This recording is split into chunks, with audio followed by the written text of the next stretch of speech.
Hey everyone, it's Byron again. I wanted to share with you a dream I had on March the 14th, 2015. I think it's a prophetic dream. Let me just go right into it, then afterwards I'll make a couple statements about it. Initially in the dream, I was at a wedding ceremony, but we were outside, and I knew the groom, and I did not know the bride. But anyway, we were standing out, and there was a dance floor, like a patio type dance floor place. And the bride asked me to go dance. And I went out on the dance floor and realized this is before the wedding. I don't know why the bride is out there just exposed to the groom and all that, but that's the way it was. She asked me to dance, and as we were dancing, she began to rub on me, and I could kind of tell this is not a normal bride. This is a bride that kind of loose with men, I guess you could say. And then as we were dancing, she told me that there was another guy that she was in love with, and he had a bigger nose than the groom. And I looked and I saw the guy coming, and I quit dancing with her. I saw the guy coming, and I felt really bad. I thought, man, here's this guy about to get married, and his bride is rubbing on me, and here comes another guy she says she's in love with.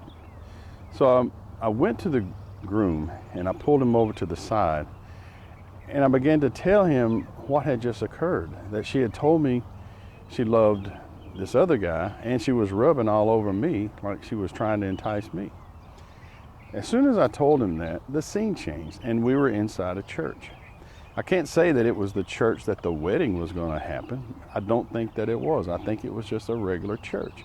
But the same guys were there, except the bride. I didn't see the bride there.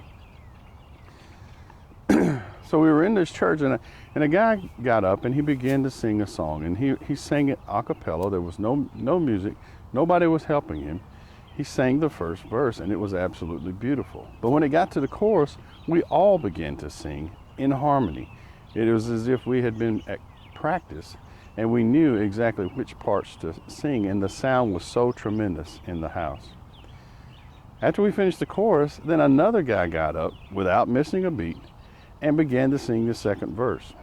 But the second guy acted like a rock star while he was singing the song. He sang it like you would imagine a rock star singing a song, and he also moved like you would imagine that a rock star would move while he was singing this what had been a beautiful song.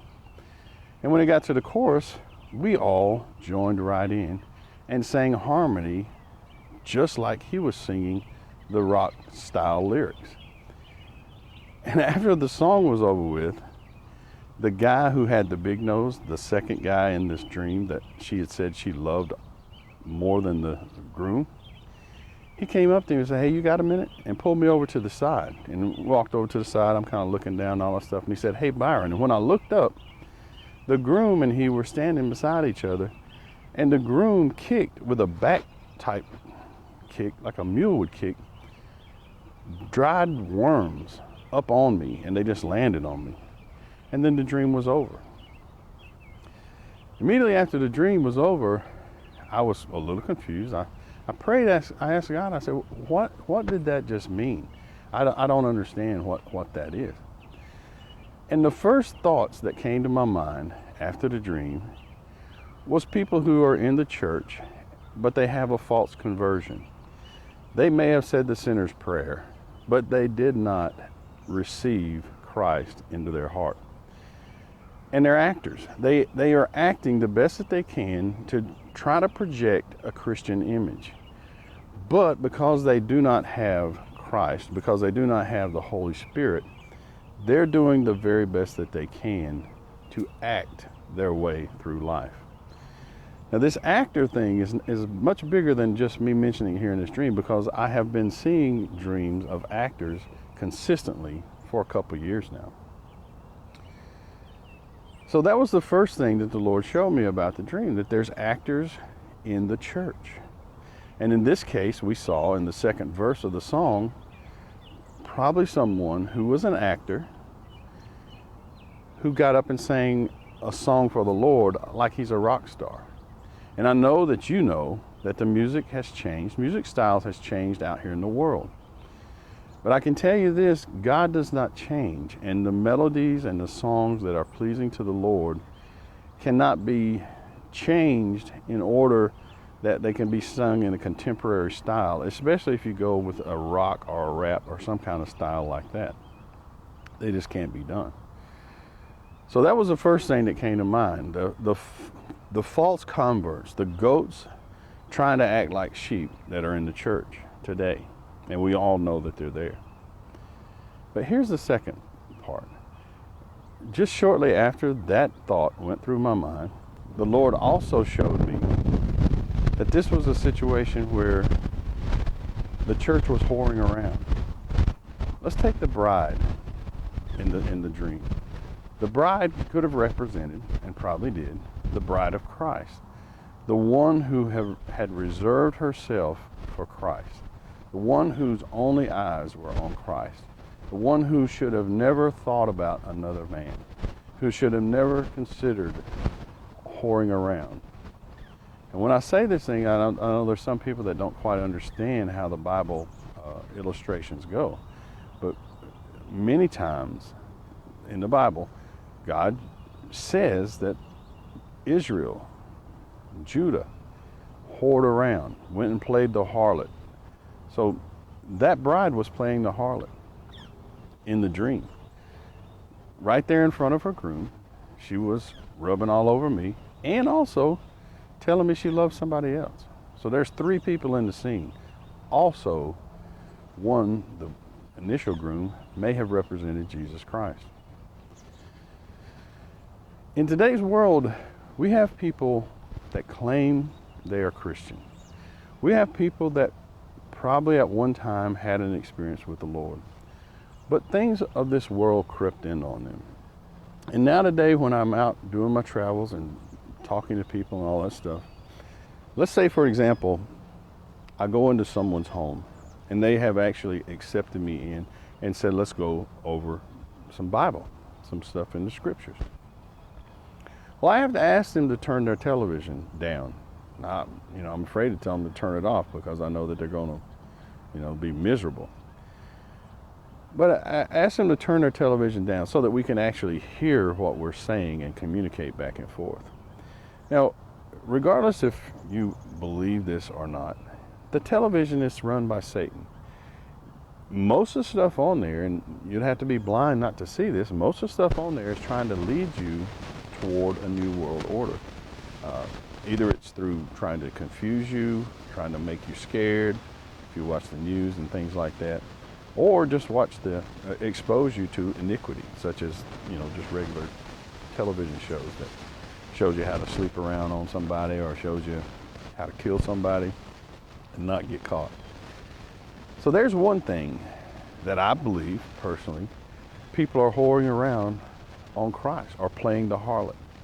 If you're reserved to Jesus Christ and you're intending to renew your mind and you're wanting to follow Jesus Christ, there's one thing that I can tell you 100% certain in my mind, that if you're turning from Christ and looking at that television, looking at the filth that's being pumped through those lines, then you're playing the whore. You're playing the harlot. Period. There's no way around it. Biblically speaking, if you love the things of the world, you're not of Christ. And regretfully, the enemy has been so successful. He has convinced people that you can do it all, just like that bride was doing before her wedding in the dream. She was loving the groom who she was going to marry. She was rubbing all over me and trying to love all over me. And she was telling me that, you see that guy over there with the big nose? I'm doing him too. Well, that's what we as Christians are doing when we're trying to love Christ and separate ourselves from this world, from Christ, and we're trying to maintain what's going on television, and we're sucking in all the radio broadcasts and the songs that tell us all the iniquity that we can do in the world. And you got songs out there that calling women by vile names and telling them how they're going to do this and do that, and then you got girls telling what they're going to do to men on songs. I mean, the bottom line is this: the world has come to a place to where people who are married to Christ, are supposedly married to Christ, think is it totally acceptable to whore around. And then they would look at someone like, for example, myself, who is sitting here providing not just instruction on my own ability, but something that was downloaded from God, the Father of Jesus Christ, just this morning, to explain to people. There's people that are so much playing the harlot, or they're either goats dressed like sheep, that they would be willing to stand up and say, this dude is off his rocker. There is no way that that would be accepted, because over here in this church, we do it all. We do it all. We pray to God, we love Christ, we play rock music, we do all this stuff. God is a very jealous God. He does not want people playing the harlot. He wants your undivided attention.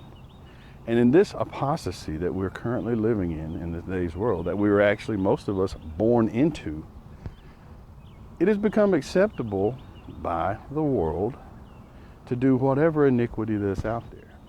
And it caught up with many of us. It caught up with me. It ran me down into the ground. But God majestically revived me out of that. So I'm saying to you today, I'm telling you a download from God, a divinely inspired dream from the Lord, that people are playing the harlot. And you can't play the harlot and walk with Christ. You just can't do it. Now, back to the dream. If the groom represented Christ, and at the end of the dream, the groom kicked dirt upon me, because I was one of the ones allowing so-and-so to play the harlot, the bride. What is Christ thinking as we do these things? We're out there on the dance floor dancing around, and we get some info of somebody over there that's doing it, and we run and tell. If you can kind of see the connection I'm trying to make. Christ wants us solely to himself. And I'm going to tell you something, you that are married, you know, I've had a horrible, horrible time in a marriage.